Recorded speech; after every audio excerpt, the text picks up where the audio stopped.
One of the traps that I fell into early in my creator journey, I've been writing on Threads every day for the past almost 17 months now, grown to 2,500-ish followers from basically zero. I was at like 17, 16 to 17 followers. And yeah, one of the traps that I fell into was hoping that one day it would finally be easy. And after month one, after month two, after month three, after month four, after month five, and so on. I was like, okay, is it easy yet? Why does this shit still feel hard, man? I suck. If it's not easy, then man, I just suck. And I had to realize, and it took me almost a year to realize it, like, and be able to articulate it like this. It's not supposed to be easy, but and that's by design. Right? When you're doing anything meaningful, it's not really supposed to be easy. And we're gonna have to define what easy actually means here because it's actually really tricky. It's really tricky to define that because easy means different things to different people, right? So yeah, I was hoping that it would finally be easy, but then I realized no, it's not. It's not easy. And that's by design. Like when you're going to the gym, this is probably I'll be saying a lot of gym analogies because I go to the gym. If you go to the gym, if you're doing it right, then by design, it's supposed to be somewhat hard every single time you go, right? It's not I mean, maybe not every single time, right? Because you got to recover and all that sort of stuff. But if you're going to make progress, then a good probably like 70% of the time at the gym, it has to be a push, right? So and if it's actually and if it's easy to you, right? And when I say easy, I mean a perceived lack of effort. That's what easy means to most people, right? That's a perceived lack of effort. And that yeah, wow, yeah, easy is a perceived lack of effort. I gotta write that down. Hold on. That's a really great quote, Aaron. See, I mean that just shows you like I'm not scripting these things. I literally just turn on the camera. Easy to most people means a perceived effort. I'll put that in Cortex. Anyways, and so yeah, you think that okay, well, I just gotta keep doing this, and the day will come where it will finally be easy. When when really it's never really going to be easy, right? It's always gonna feel like a bit of a stretch. Now, this is where this is where you kind of fall into the next trap, into a trap, right? That's probably one of the first traps. Now, the next trap is, okay, I got to keep going at this thing because like it's not supposed to be easy. And I got to grind, and it's supposed to be hard and and and miserable. And so now you kind of now fall into the opposite extreme of that, where it's like the, for lack of a better way to articulate it, it's the David Goggins-esque mentality. Even though if you actually read David Goggins, it's not really about like grinding yourself down into the ground. Though, if you are not at a certain stage of like psychological development, then you could very much perceive it as that. But if you actually read his stuff, then I actually do not think that David Goggins is necessarily like grind until you die. Though I could see why you would think that. But that's the next trap you fall into where, okay, well, if it's not supposed to be easy, then everything has to be hard and miserable and brutal and all that sort of stuff. And then that in my eyes is also unideal. I don't really know how to say it. And hard in that case means like a perceived uh abundance of misery. And I don't think most people will really want to admit that, but it's also a lie that to do cool shit, you have to be like semi-miserable all the time. And yeah, I mean, you can see this in a lot of the ways that athletes and shit, some artists like talk about their process. Like if you look at Muhammad Ali, there's a quote by him. He said, I hated, you'll hate every second of training, but then you get to be a champion for the rest of your life." And if he actually hated training, he probably wouldn't have trained, right? So really, he's actually speaking, he's probably exaggerating. I'm not going to try to psychoanalyze Muhammad Ali, but the point is, from a bird's eye view, you are not going to get good enough to get rich or create something meaningful when it's something that you fucking hate. All right. And it's really easy to fall into the trap that, okay, I hate this. So that means I need to like, but that's the process.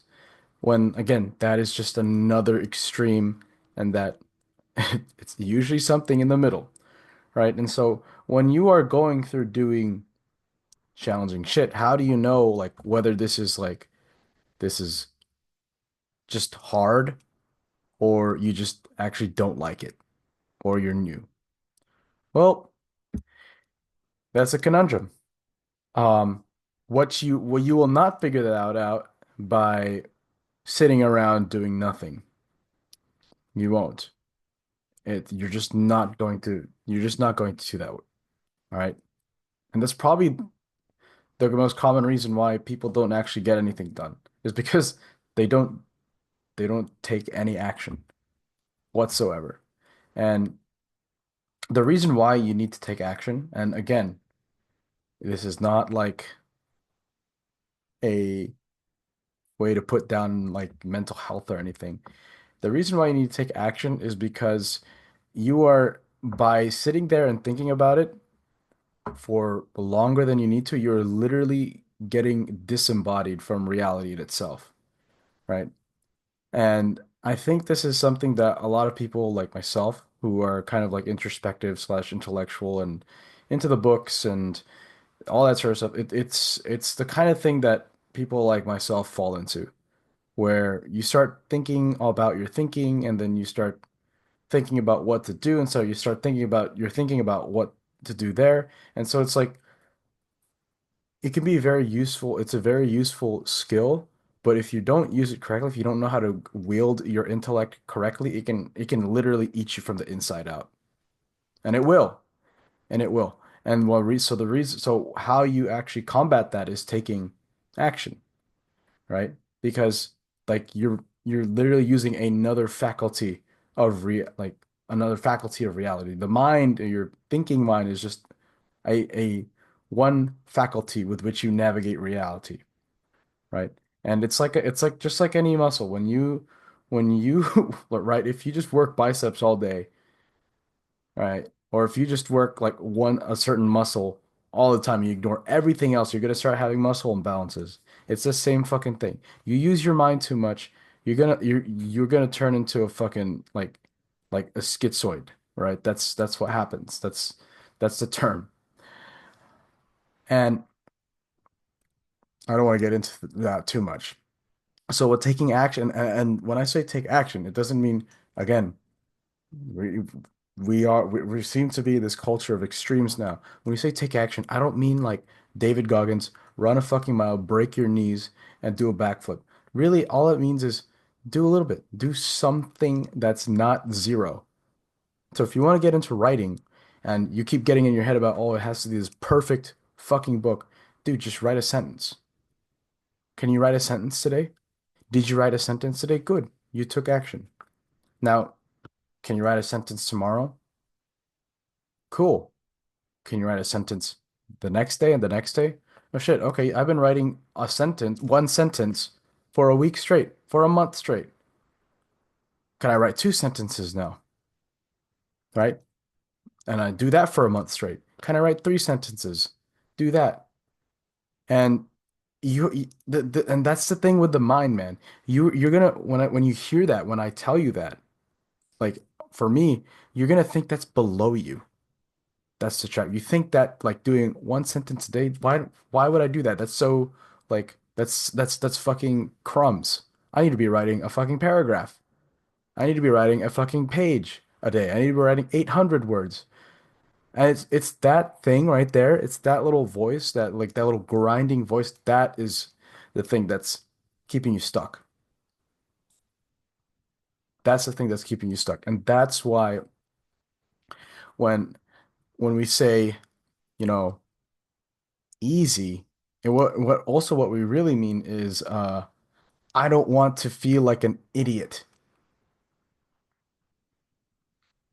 I don't want to look like an idiot either, because then that would be embarrassing if everybody thought I was an idiot, right? It's product, it's I, I don't really like using this word, but yeah, it's an ego thing. It's an egoic problem.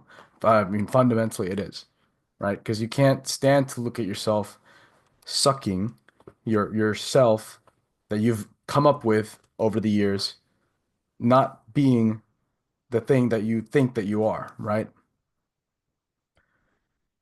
So what do you do? Yeah, you take a little bit of action, right? You take such little act and you don't care like the results of it, or that's another thing too, is you start the reason why you don't take action is because you're putting all this pressure to make it good, to make it really good. And if it's not good, then what's the fucking point in doing it? And people have already said this so many times, right? Like to get good, you need to start off sucking. Um, um, and I don't want to go that direction because I think that that path has been walked many, many times, but I did want to mention that. think another, I think one way that I like to think about it better is, look, dude, what does it really actually mean to be good? Because I'm sure you have some of those like weird tastes that, or maybe like you know what a cult classic is in movies? Like at the time they were considered dog shit, but then they picked up like a cult, like some sort of cult following, and now 10, 20 years later, everybody loves them. What really even actually doesn't mean to be good or bad at something. It's completely subjective.